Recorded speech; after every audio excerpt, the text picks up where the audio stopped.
우리가 매일 성경이라는 스케줄에 따라서 우리가 말씀을 묵상을 하고 설교 스케줄도 그렇게 이어져 오기 때문에 좀 구약이 많죠. 구약을 조금 더 많이 이렇게 보게 되고 신약을 조금 상대적으로 적게 읽게 되는데요. 그래도 이제 스케줄이 여러 가지로 섞여 있기 때문에 우리가 오랜만에 좀 신약으로 좀 넘어온 느낌이 있습니다. 갈라디아서 9월 1일부터 우리가 묵상을 시작하고 이제 한 2주 좀 안 되는 시간으로 이렇게 묵상을 하는 스케줄 되어 있는데 여러분 어떻게 읽고 계십니까? 갈라디아서는 바울의 편지 중에 하나인데요. 갈라디아 교회에 갈라디아 성도들에게 보낸 바울의 편지 중에 하나입니다. 비교적 바울이 쓴 편지 중에는 좀 초반부에 쓰여진 편지로 알려져 있습니다. 그렇게 추정하는 이유가 이 갈라디아라는 지역이 어디냐면 바울이 예루살렘 사람이 아니고 바울이 길리기아 다소라는 지역의 이방 땅이죠. 이방 땅에 사는 바울의 고향인데 그 바울의 고향의 이제 동쪽에는 안디옥 교회가 있어요. 그러니까 바울이 이제 전도 여행을 떠날 때에 항상 베이스 캠프가 되었던 그 안디옥 교회가 이제 바울의 고향이었던 길리기아 다소의 동편에 있고, 그리고 이제 반대쪽 서편으로 넘어가면은 이제 가파른 산맥을 넘어서면은 거기가 이제 갈라디아 지역입니다. 그러니까 바울에게 있어서는 그렇게 이제 좀 생소한 지역이라기보다는 아마 갈라디아 지역에 좀 인맥들도 있었지 않았을까, 좀 가까운 데 있지 않았을까, 그리고 좀 가까운 지역에 있는 지역이다 보니까 좀 더 익숙하게 많은 정보들을 알고 있지 않았을까라는 추정을 해봅니다. 그리고 또 바울이 갈라디아서를 좀 일찍 썼지 않았을까라고 추정하는 이유는 사도행전에 보면은 바울이 이제 전도 여행을 이제 우리가 이제 그리스도인들이 보통 뭐 첫 번째 전도 여행, 두 번째 전도 여행, 뭐 세 번째 전도 여행 이렇게 이제 이름 붙이는 그런 전도 여행을 떠나는 데 있어서 갈라디아 지역은 첫 번째 이제 전도 여행지였던 것이죠. 왜 첫 번째로 갔을까요? 가장 마음에 품었지 않았을까요? 그곳의 복음을 빨리 전하고 싶지 않았을까요? 그래서 그 첫 번째 전도 여행의 여정에 포함된 곳이 갈라디아서입니다. 그리고 내용상으로도 이게 첫 번째 좀 빨리 쓰여진 서신이었다라는 증거 중에 하나는 할례에 대한 논쟁인데, 바울이 그 전도 여행 중에 비교적 초반부에 이제 등장하는 사도행전 15장에 보면은 예루살렘 공의회라는 것이 열립니다.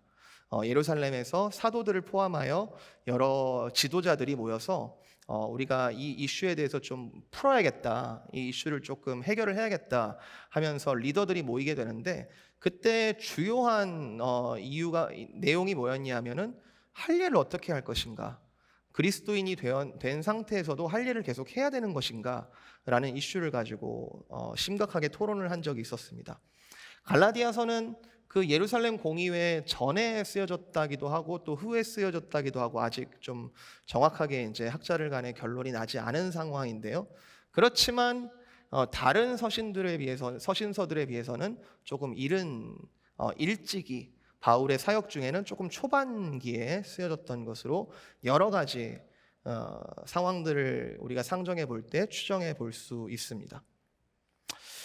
갈라디아서가 이 바울이 남긴 편지 중에 비교적 초반부에 쓰여진 편지였을 것이라는 점은 이 갈라디아서의 내용을 이해하는데 좋은 배경이 되고 또 특징이 됩니다. 이 갈라디아서를 쓸 때에 바울의 그 실제 나이는 우리가 흔히 생각하는 뭐 청년기라고 말하기는 좀 어려운 뭐 최소한 30대 후반 40대 이상이 되었을 거라고 추정을 하지만, 그 바울의 전체 사역 기간을 볼 때에는 사역에 있어서는 청년기 때가 맞습니다. 청년기, 여러분 다 청년을 보내신 것 같은데 여기 계신 분들은 청년은 어떤 특징을 가지죠? 제가 청년부 사역할 때 굉장히 힘들었는데요. 그 청년의 특징 중에 하나는 어떤 세상에 대하여 이해를 하는 쪽이다기보다는 조금 더 이렇게 문제를 지적하는 쪽, 그리고 이렇게 그래 그럴 수 있어라고 이해하기보다는 잘 참기가 좀 어려운 좀 그런 특성을 가지죠. 청년이 나쁘다는 뜻이 아닙니다. 이게 경험 부족 그리고 연륜이 없기 때문에, 그것은 연륜이라는 것은 쌓여져 가는 것이기 때문에 충분히 그럴 수가 있죠. 이게 다른 사람 이야기 아니고 제 얘기인데요. 저도 이렇게 사람들을 좀 더 이해하고 싶고 더 좀 사랑으로 이렇게 품고 싶고 좀 눈물이 많아지고 싶은데 앞으로 그렇게 될까요? 저도 예, 계속해서 이렇게 연륜이 쌓이면 조금 더 세상을 그리고 하나님에 대해서 더욱 더 이해할 수 있게 될까요? 한 가지 성경의 재미있는 포인트 중에 하나는 사도 바울에게도 이러한 세월에 따른 변화가 이 성경 속에서, 행동 속에서, 그의 글 속에서 좀 살펴볼 수 있다는 점입니다. 대표적으로 그 사도행전에 보면은 그 사도 바울이 첫 번째 전도 여행을 다녀와 가지고 이제 두 번째 전도 여행을 준비할 때에 함께 동역했던 바나바와 크게 싸우는 일이 있습니다. 왜 싸웠냐 하면 지금 사역팀을 다시 꾸리려고 하니까 같이 가면 안 되는 친구가 있다는 거예요. 마가 요한이라는 이름 붙인 그 청년이 하나 있었는데, 그 첫째 전도 여행을 갈 때 같이 데리고 갔었습니다. 그런데 전도 여행 중에 너무 힘들었는지 아니면 너무 박해가 심했는지 자기 혼자 예루살렘으로 돌아가 버려요. 근데 이제 두 번째 전도 여행 팀을 꾸릴 때 이 친구를 다시 합류시켜야 되는가 말아야 되는가라는 논쟁에 있어서 바울은 나는 얘랑 못 가겠다. 얘는 사역에 도움이 안 된다. 얘는 지금 그리스도의 복음을 전하는 데 있어서 크게 도움이 안 된다라고 주장하면서 얘 데려갈 수 없다라고 싸운 적이 있습니다.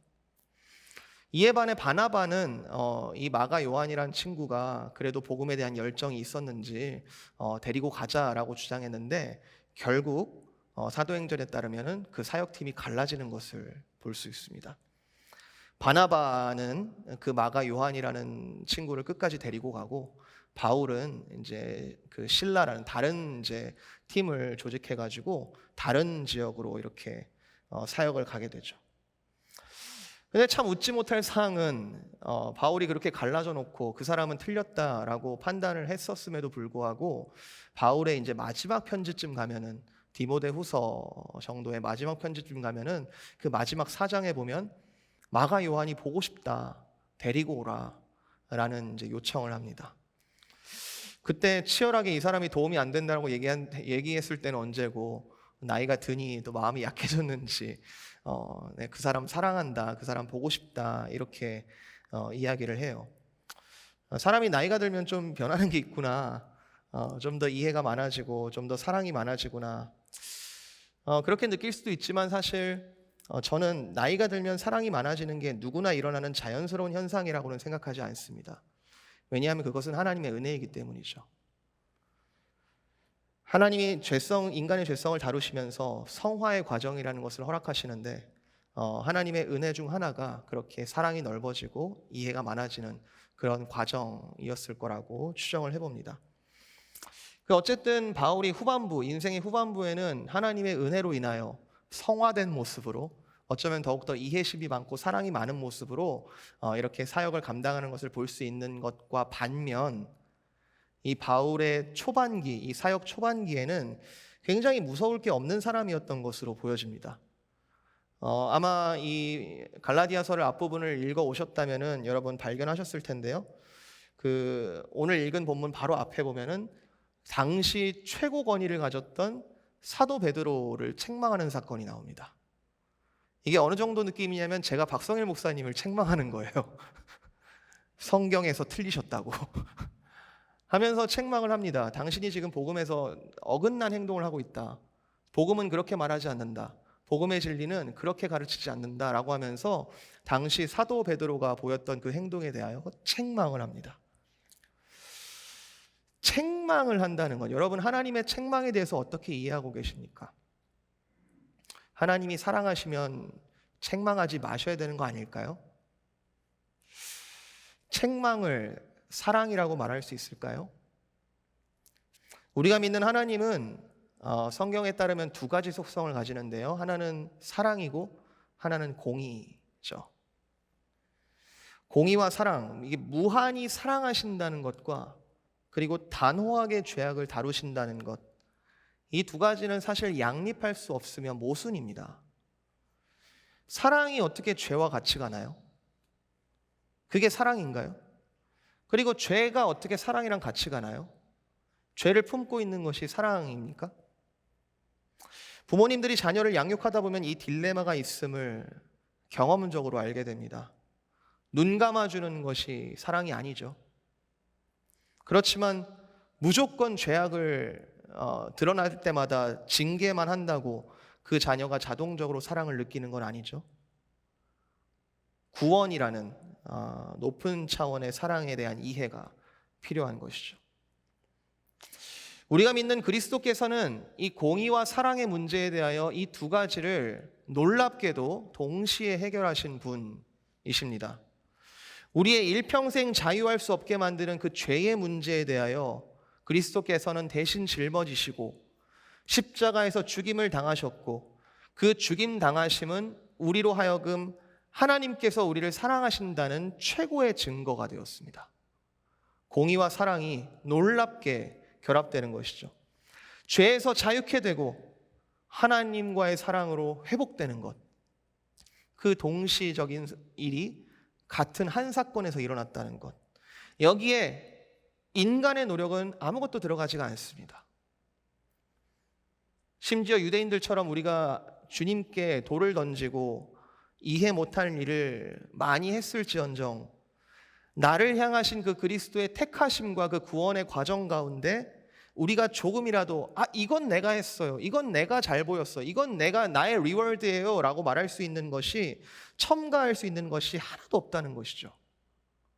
우리가 받은 구원은 오직 주님께서 하신 겁니다. 주님께서 사랑하셔서 하신 일이죠. 여러분 믿으십니까? 여러분 이거 정말 믿으십니까? 오직 주님께서 하셨다는 것, 구원받을 만한 아무 자격이 없는 나에게 오직 주님께서 구원을 베푸셨다는 것.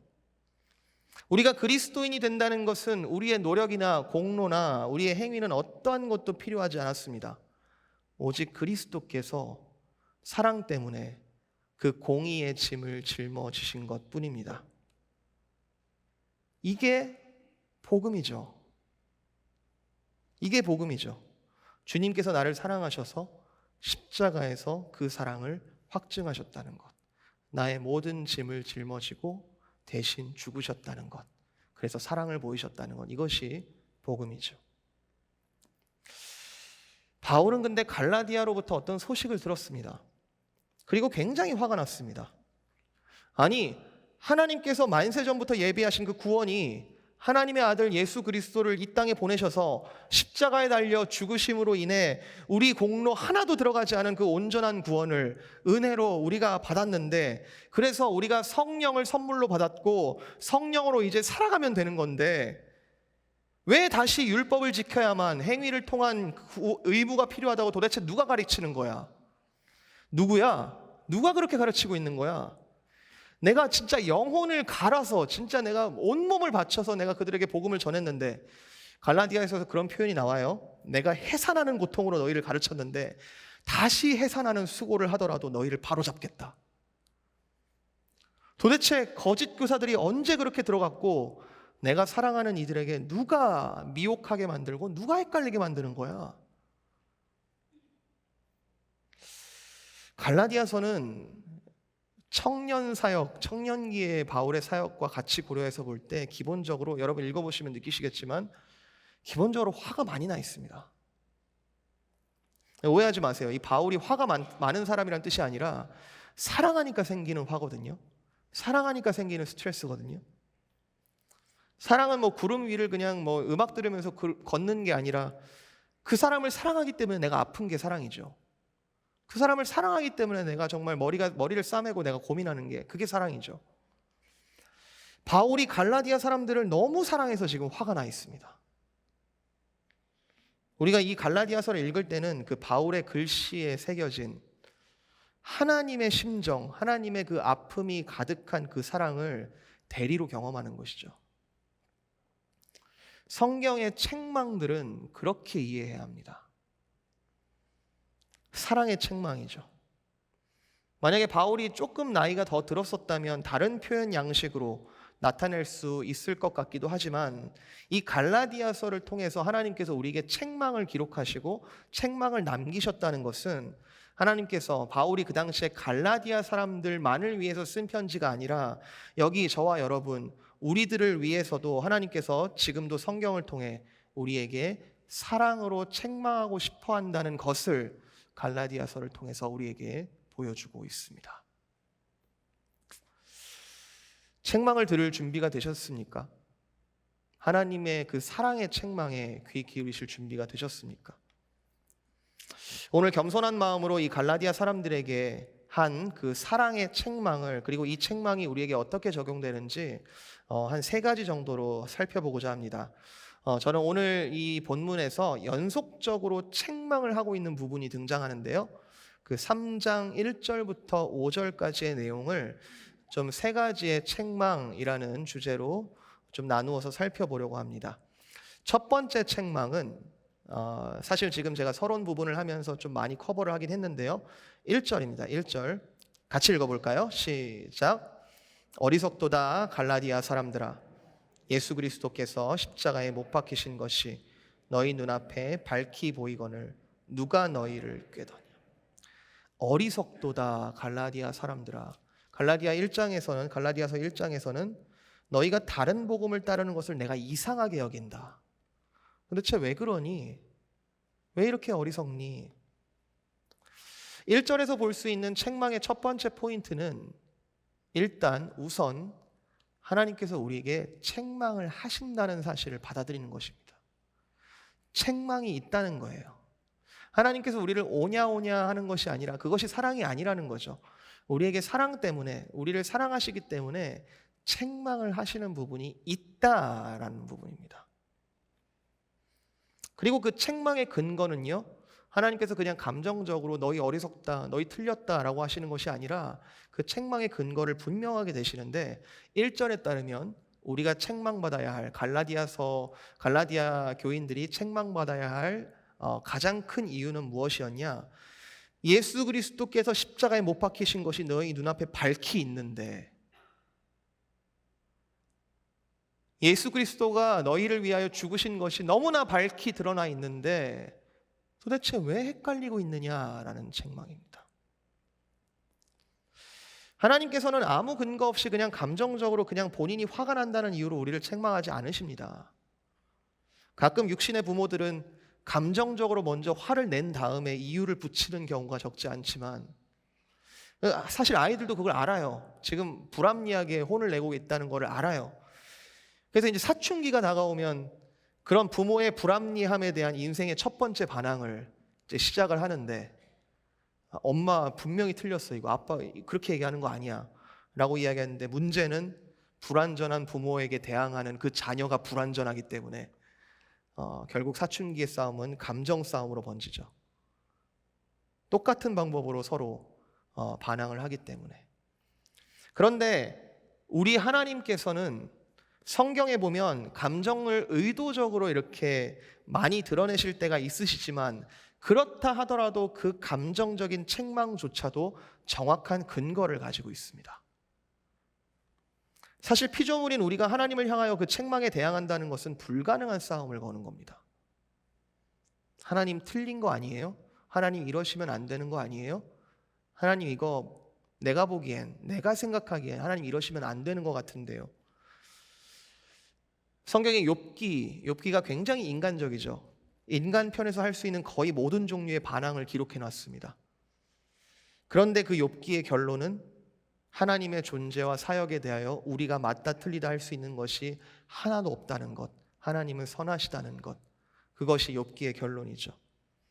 하나님은 선하시고, 하나님은 우리를 사랑하고 계시고, 공의로 세상을 다스리고 계시고, 설령 그분께서 우리에게 책망을 하시거든 그 책망은 옳다는 겁니다. 하나님의 책망은 우리의 판단거리가 되지 않습니다. 책망은 책망입니다.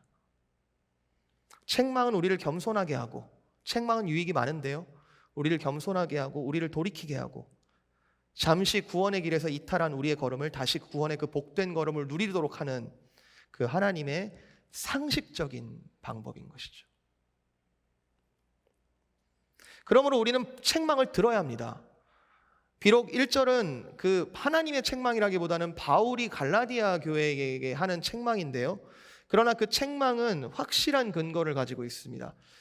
바울이 말하기를, 야 갈라디아 사람들아, 너희가 지금 그리스도께서 십자가에 못 박히신 것이 너무 분명하고 너희가 너무 그걸 잘 알고 있고 너희가 그리스도를 그렇게 믿어왔는데 도대체 누가 너희를 꿰고 있냐? 누가 너희를 흔들게 하고 있냐? 누가 너희의 믿음을 헷갈리게 만들고 있냐? 누가 너희를 꿰더라도 너희가 왜 흔들리고 있냐라는 책망이죠. 이 책망이 합당합니까? 만약에 우리가 합당하다고 가정한다면 갈라디아 교인들의 흔들리는 이유는, 지금 흔들리고 있는 이유는 밝히 드러나신 그리스도를 확실하게 못 붙잡고 있는 것, 다른 표현으로는 그리스도를 확실하게 믿지 못하고 있는 것이라고 할 수 있겠습니다. 이게 갈라디아서의 전체 주제예요. 밝히 드러나신 하나님을 꽉 믿음으로 붙잡아라. 밝히 드러나신 그 그리스도를 믿음으로 꽉 붙잡아라. 다른 것 붙잡지 말고 믿음으로 그리스도를 붙잡아라. 이게 갈라디아서의 전체 주제입니다.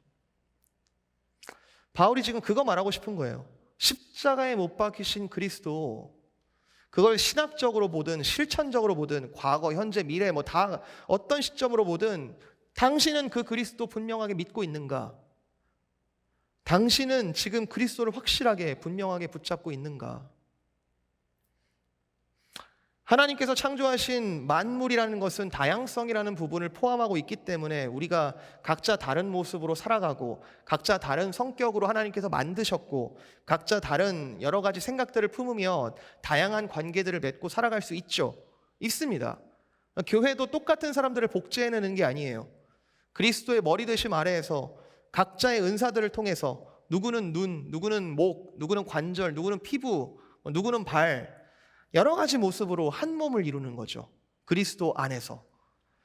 눈이 손 보고 뭐 내가 더 낫다, 발더러 넌 쓸모없다라고 말할 수 없고 다양성으로 이해되어져야 한다고. 하나님께서 구원을 베푸시는 그 모습들은 굉장히 다양한 모습이다라고 바울이 다른 편지에서 말을 하고 있기는 합니다. 그렇지만 그 다양성을 베푸시는 그 과정에 있어서는 일관성을 주장하는 메시지가 있습니다.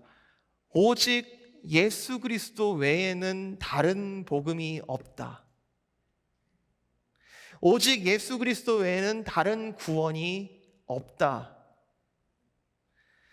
예수 그리스도 외에는 우리의 몸과 영혼이 그 영원한 죄책과 그 속박에서 벗어날 재간이 없다. 현대적으로 이야기해 볼까요? 예수 그리스도 외에는 하나님께서 원래 의도하신 인간다운 삶을 살아낼 방법이 없다. 오직 예수 그리스도.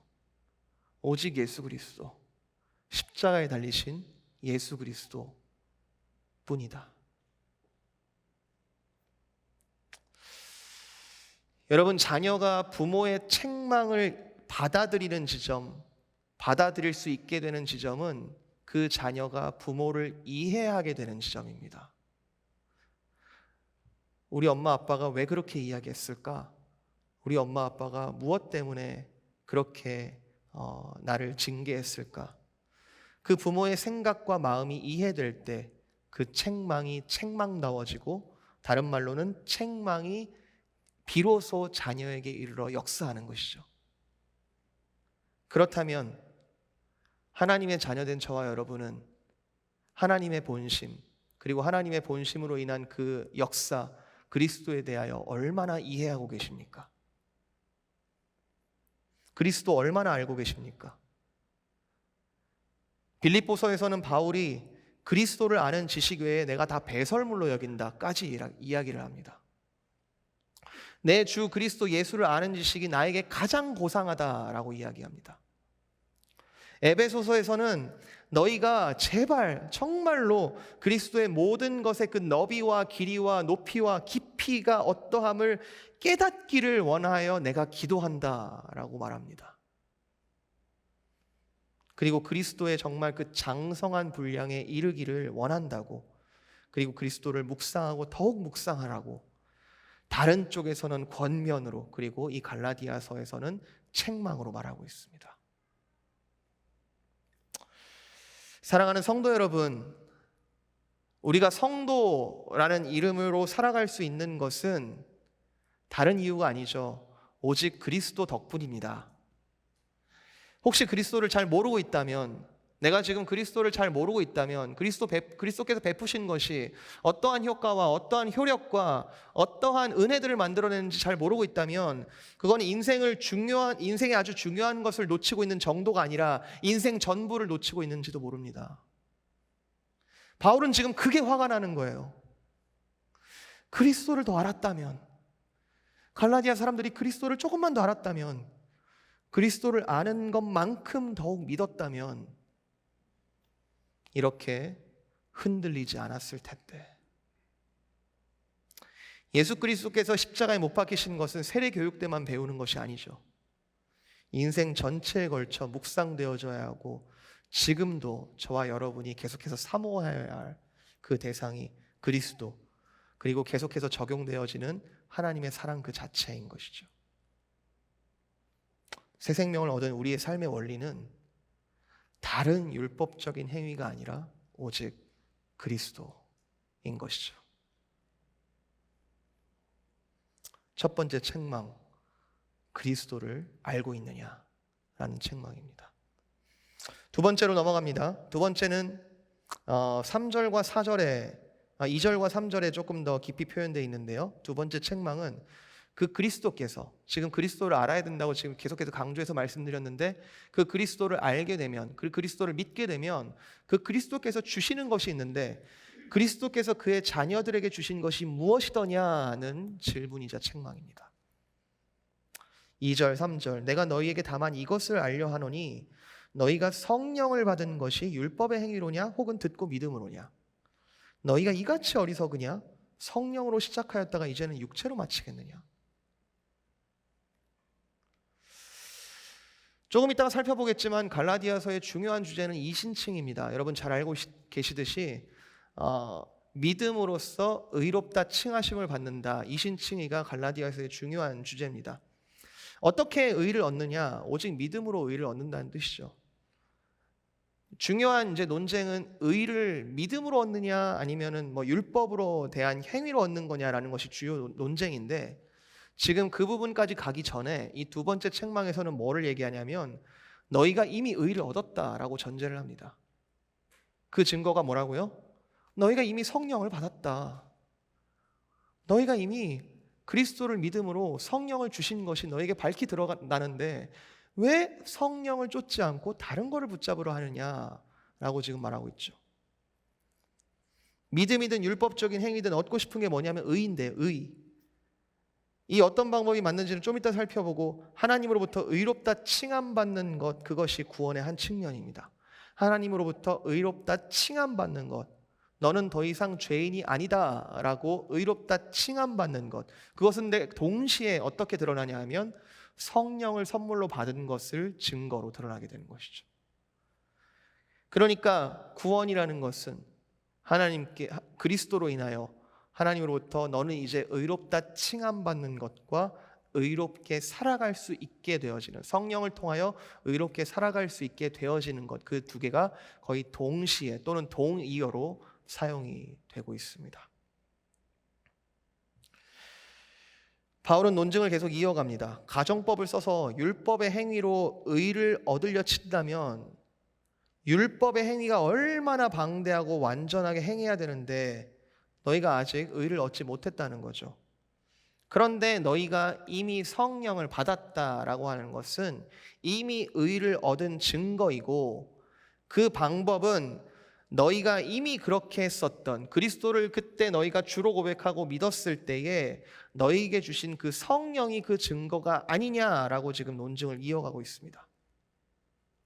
제가 아주 지금 단순화시켰지만 포인트는 뭐냐면 너희에게 성령을, 그리스도를 믿음과 동시에 성령을 주셨다라는 것을 기억하라라는 것이죠. 너희는 이제 성령에 사로잡혀 사는 사람들이다. 너희는 이제 성령의 인도하심을 따라 사는 사람들이다. 왜 그런데 행위를 붙잡느냐라고 지금 이야기하고 있는 거죠. 사랑하는 성도 여러분, 그럼 이렇게 되묻습니다. 여러분의 삶 가운데 성령 하나님과 매일 동행하고 계시는지요? 그리스도를 믿는다는 것, 그리고 성령 하나님과 동행한다는 것은 따로 떨어지는 개념이 절대 아닙니다. 성령 하나님과의 동행을 내가 지금 있는지 없는지 잘 모르겠다면 그것은 우리에게 드러난 계시, 그리스도를 잘 몰라서 생기는 현상일 수 있습니다. 그리스도를 알면 알수록 그리스도의 영이신 성령 하나님을 더 잘 알게 됩니다. 아버지 하나님의 뜻, 성부 아버지 하나님의 뜻은 가시적으로 드러난 진리인 그 예수 그리스도를 통하여 완전하게 드러나며 성취되었고, 이것이 그를 믿는 자에게는 누구에게나 주시는 성령 하나님을 통하여 지금도 성부 하나님의 뜻이 계속해서 성취되고 있는 중이죠. 우리가 주기도문에서 계속 고백하지 않나요? 하늘에 계신 우리 아버지여, 하늘의 뜻이 이 땅 가운데도 이루어지기를. 그걸 누가 하신다고요? 성령 하나님이 행하시는 일들이죠. 오순절 성령 강림 이후로 성령 하나님은 유대인과 이방인의 구분을 이미 허물었습니다. 유대인에게만 주시지 않아요. 이방인에게만 주시는 것도 아니에요. 그를 믿는 자에게 누구에게나 주시기로 하나님께서 결정하셨죠. 성령은 구약에 약속된 새 언약들의 완벽한 성취이자 의롭다 칭함받은 자들을 계속해서 주의 백성답게 만들어 가시는 성화의 주체자이십니다. 의롭다는 것, 그리고 성령을 받았다는 것, 그것은 뗄 수 없는 같은 개념입니다. 그래서 이제 바울은 이렇게 반문하는 거죠.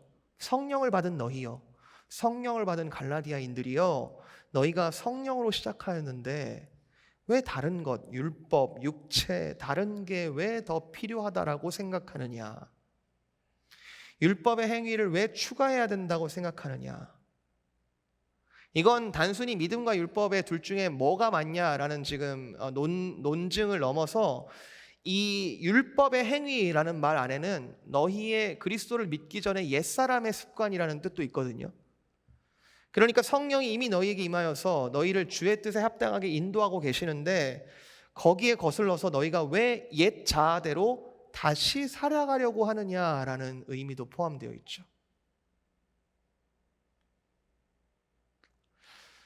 사랑하는 성도 여러분, 성령님이 계십니다. 우리가 홀로 있는 것 같아 보여도 그리스도를 믿는 한, 그리스도를 믿는 믿음 안에 있는 한 성령이 우리와 함께 계십니다. 우리 찬송가로 그렇게 고백하지 않나요? 성령이 계시네, 할렐루야 함께 계시네. 좁은 길을 걸어도 밤낮 기뻐할 수 있는 것은 뭐라고요? 주의 영이 함께함이라. 오늘 이 바울의 말을 사용하시는 그 주님의 책망들 앞에서 지금 우리의 마음이 찔리고 있다면, 지금 우리의 마음이 기도하고 싶어진다면, 지금 우리의 마음이 그리스도를 더욱 알고 싶어진다면, 그건 제가 자신 있게 말할 수 있습니다. 그거는 성령의 역사 맞습니다. 성경에도 기록된 바 성령께서 기적을 일으키시는 것, 놀라운 기적들이 많죠. 그 기적을 일으키시는 것 성령의 역사의 일부가 맞습니다만 작은 것은 큰 것에 포함되죠. 성령이 정말로 궁극적으로 하시는 사역은 뭐냐 하면 한 사람을 그리스도인 만드시는 거예요. 그것보다 더 큰 기적이 없어요. 죄인 되었던 한 사람에게 그리스도를 알게 하시고 성령의 조명을 통하여 성경을 알게 하시고 내가 죄인임을 깨닫고 내가 그리스도밖에는 복음이 없다라는 것을 알게 되고 주를 주님으로 고백하게 되고 그리고 이제 성령을 따라 행하시게 살아가게 하시는 그 모든 것이 기적 중에 기적이란 말입니다. 오늘 우리가 그리스도인으로 만들어지는 것은 그리스도 십자가의 사랑으로 인한 성령의 기적적인 역사가 계속 이루어지는 것이죠. 여러분 기적의 사람들입니다. 저와 여러분 기적의 사람들입니다. 성경을 읽고 싶다고요? 그거 성령의 기적입니다. 기도하고 싶어진다고요? 그건 성령님께서 우리 안에 계신다는 증거이자 성령의 기적입니다. 기도하고 싶어 할 수 없고 말씀 읽고 싶어 읽을 수 있는 게 아닙니다. 성령께서 하시는 일이죠. 내 이기적인 자아와 반대되는 주님의 고난과 주님의 그 고난 받으심을 쫓고 그것을 닮아가고 싶어하는 그 헌신적인 사랑으로 인하여 주의 사랑을 전하고 싶어지는 거요. 그거 우리의 착함 아닙니다. 성령의 기적인 것이죠. 갈라디아 사람들아, 너희가 성령으로 시작하였다가 이제는 육체로 마치겠느냐? 자, 마지막 세 번째 포인트는 5절에 함축되어 있습니다. 5절. 너희에게 성령을 주시고 너희 가운데 능력을 행하시는 그 일이 율법의 행위에서냐 혹은 듣고 믿음에서냐. 바로 이 포인트가 종교개혁의 불씨가 되었죠. 마르틴 루터 그리고 수많은 종교개혁자들이 당시 그 로마 카톨릭이 교회 전통을 성경보다 더 중요하게 여기는 그 소위 율법의 행위로 돌아가는 것이라고 종교개혁자들이 그 당시를 해석했습니다. 그게 아니다. 교회의 전통보다 성경이 낮은 권위가 아니라 가장 높은 권위는 말씀이신 그리스도가 우리에게 기록된 말씀으로 보여지는 것, 이 성경만이 유일한 권위다. 하나님께서 우리에게 누구나 읽을 수 있게 하셔서 그의 뜻을 알게 하셨고, 그의 뜻이 무엇이냐 하면 그리스도가 남겨놓으신 것, 그 율법을 통하여서 우리가 그 교회를 통하여서 하나님을 이해하는 것이 아니라 그 교회의 주인 되시는, 그 교회를 만들어내시는 그분 그 자체를 믿는 것, 그 믿게 하시는 것이 바로 복음이다. 마르틴 루터는 그 자신이 로마 카톨릭의 수도사였기 때문에 그 울타리 안에서 갱신 운동을 일으키려고 노력을 했었습니다. 그런데 자정 능력을 상실한 그 로마 카톨릭의 당시 상황으로서는 완전히 급진적이고 아주 레디컬한 그 개혁이 필요했던 것이죠. 이거는 다양성인 측면에서 서로 양보할 수 있는 일이 아니었습니다. 갈라디아서에서 너무나 분명하게, 루터가 지금 읽어보니까 갈라디아서에서 너무나 분명하게 예수 그리스도의 언약의 그 갱신으로 인해서 율법의 행위는, 구약적인 율법의 행위는 일부분도 자리를 차지할 수가 없었고 오직 믿음으로만 의에 이를 수 있다라고 가르치고 있었던 것이죠. 사랑하는 성도 여러분, 예수 그리스도를 믿음으로 받아들이시기를 축복합니다. 정말 온전히 믿으시기를 바랍니다. 일부분은, 내가 지금 누리고 있는 것의 일부분은 내 거라 여기지 마시고 여러분에게 주신 모든 것이 그리스도의 것임을 인정하시기 바랍니다. 여러분의 삶의 모든 영역에 예수님의 주권됨을 인정하십시오. 이 땅에서 우리에게 주어진 시간은 짧든지 길든지 내 주님 그리스도의 주권 아래에 있습니다. 나에게 주신 재산들 주님의 것입니다. 이 땅을 떠나 주님 앞에 설 때에 들고 갈 수 있는 것이 하나도 없습니다. 하늘의 보화를 쌓으라는 주님의 명령이 어떤 뜻인지 고민하시기 바랍니다. 이 땅 가운데 나에게 주신 부르심이 무엇인지, 누구에게는 그 부르심의 불길이 너무 뜨겁게, 너무 강력하게, 마치 바울과 같은 사람을 통해서 횃불같이 그 부르심이 임할 수도 있지만, 신약 성경에는 수많은 그 작은 촛불과 같이 이름이 드러나지 않은 그리스도인들이 있었고, 그들은 바울의 고백을 통해 얼마나 소중한 사람들인지 증명되었습니다. 하나님께서는 금그릇이나 은그릇을 찾으시는 것이 아니라 온전히 그분을 믿는, 믿음으로 고백하는 깨끗한 그릇을 찾으신다. 더 약하게 보이는 지체가 오히려 주 앞에 더욱더 귀한 지체다. 그리스도께서 고난을 주신다면 사실 그것 또한 믿는 것입니다. 선하신 주님께서 이 고난을 사용하시기를 원하시는구나. 다 이해가 되어지지 않더라도 하나님께서 지금 나를 이렇게 사용하시는구나. 4절에 보면은 갈라디아 교회에서도 많은 고난들이 있었던 것을 볼 수 있습니다. 그런데 지금 바울이 반문을 쓰면서 이야기하는 것은 그 고난이 그리스도 안에서 헛된 것이 아니다. 너희가 지금 그리스도를 믿음으로써 받는 그 고난이 헛된 것이 아니다. 반문을 통해서 암시하고 있습니다. 그리스도께서 그의 영광과 그의 나라를 위하여 우리에게 택하신 백성들에게 주신 고난이 있다는 것, 갈라디아에서 계속 암시하고 있습니다. 바울은 이제 이 믿음으로 의를 얻느냐, 율법의 행위로 의를 얻느냐 라는 이 본격적인 문제에 대해서 3장 5절 이하로 이제 문제를 파고들 거예요. 오늘 우리 본문은 그 전까지를 우리가 커버하지만 여러분 갈라디아서를 읽으시면서 이 문제가 얼마나 바울에게 중요했는지, 그리고 이것이 얼마나 우리가 오직 믿음으로 주를 믿는다는 것이 무엇인지 여러분 보시게 될 겁니다. 이 율법이냐, 율법의 행위냐, 믿음이냐, 이 부분에 대하여 오늘 본문 2장 16절에 썸머리라고 할까요? 대선언이 나옵니다. 갈라디아서 2장 16절.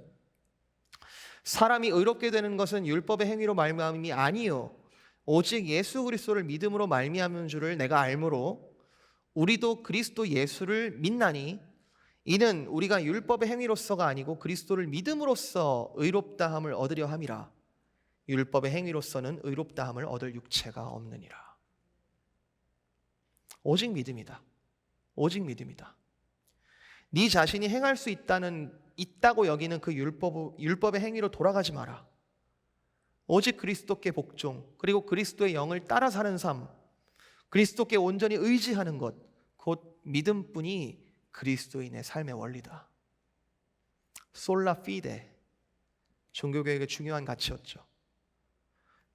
그리스도 예수 안에서는 할례나 무할례나 효력이 없으되 오직 사랑으로서 역사하는 뭐뿐이라고요? 믿음뿐이니라. 바울은 갈라디아서 말미에 이것을 아주 시적으로 표현하고 있습니다. 시적인 표현으로 편지를 마무리하고 있는데요. 6장 17절 이후로는 누구든지 나를 괴롭게 하지 말라. 내가 내 몸에 예수의 흔적을 지니고 있노라. 이게 할례인가요? 이게 율법의 행위인가요? 이 예수의 흔적은 무엇을 의미합니까? 예수를 온전히 믿는 것, 그리고 예수께서 주시는 그 성령의 증거, 그 예수의 흔적이 나에게 있으니 다시는 나를 괴롭게 하지 마라.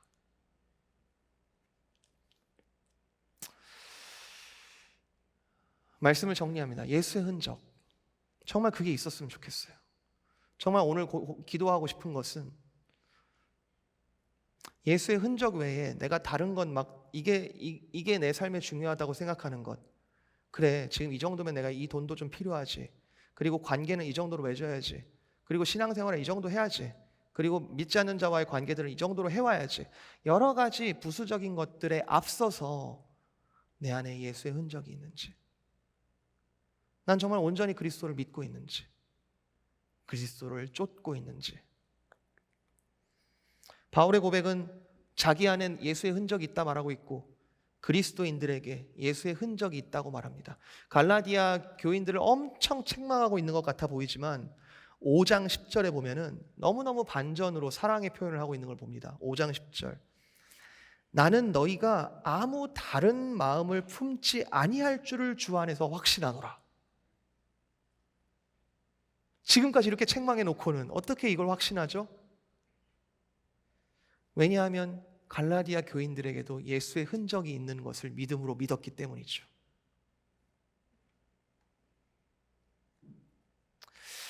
사랑하는 성도 여러분, 저와 여러분 안에 예수의 흔적이 있습니까? 많은 분들이 갈라디아서 하면은 아마 2장 20절을 많이 암송하고 계실 거라고 생각합니다. 오늘 이 설교 말씀의 전체 내용을 거의 완벽하게 요약을 해놓고 있는데요. 같이 읽어보겠습니다. 갈라디아서 2장 20절 시작. 내가 그리스도와 함께 십자가에 못 박혔나니 그런즉 이제는 내가 사는 것이 아니요 오직 내 안에 그리스도께서 사시는 것이라. 이제 내가 육체 가운데 사는 것은 나를 사랑하사 나를 위하여 자기 자신을 버리신 하나님의 아들을 믿는 믿음 안에서 사는 것이라. 아멘. 예수의 흔적을 내 안에 새겨주신 예수의 흔적을 계속해서 만져가면서 내 안에 그리스도께서 사시게 하는 것, 그리스도인의 삶의 비밀이 거기에 담겨져 있습니다. 삶의 여러 가지 문제들을 만나더라도, 너무너무 힘든 문제들을 만나더라도 그리스도께서 다루시지 못할 문제가 없다라고 믿는 것, 절대로 그리스도보다 더 큰 문제가 없다라고 믿는 것이 그리스도인들의 믿음입니다. 그리스도인은 무엇이다, 어떻게 사는 것이다, 어떤 모습으로 어떻게 주일 성수해야 된다, 여러 가지 모습들로 우리가 규정 지을 수 있을지언정 육체적으로 율법적으로 그리스도인을 절대로 규정할 수 없습니다. 오직 그리스도를 규정할 수 있는, 그리스도인들을 규정할 수 있는 것은 그가 믿음으로, 오직 믿음으로 그리스도를 믿고 있는가라는 것이죠. 첫 번째 책망, 그리스도를 더욱더 아시기를 바랍니다. 그리스도를 더욱 알려면 어떻게 해야 할까요? 성경을 더욱 알아야죠. 성경에서 말하는 그리스도가 누구신지를 알아야죠. 여러분, 이번 주에 계속해서 갈라디아서 묵상하실 때 꼭 갈라디아서 다 읽으시기 바랍니다. 잘 이해가 안 돼도 2번, 3번 읽으면 분명 이해가 될 거예요. 왜냐하면 우리 안에 성령께서 계속해서 조명해 주실 것이기 때문이죠. 두 번째 책망, 성령의 인도하심을 우리가 가장 잘 캐치할 수 있는 방법이 무엇일까? 기도죠. 개인적으로 긴급한 기도 제목들로 여러분 주님께 기도하시겠지만 함께 기도 제목을 나누고 공동체적으로 기도할 수 있는 자리에 함께하는 것, 그것이 성령의 인도하심을 깊이 누리는 시간이라고 저는 생각합니다. 오늘 이 성경 말씀을 통한 성령의 조명하심 그리고 그리스도의 살아계심이 이 예배의 남은 시간 가운데 풍성히 누려지고 나아가 한 주간의 모든 삶 가운데 그리스도 중심적인 삶이 계속해서 연습되며 거기서부터 진정한 기쁨이 샘솟아나는 모든 기쁨의 교회 성도님들 되시길 주님의 이름으로 축복드립니다.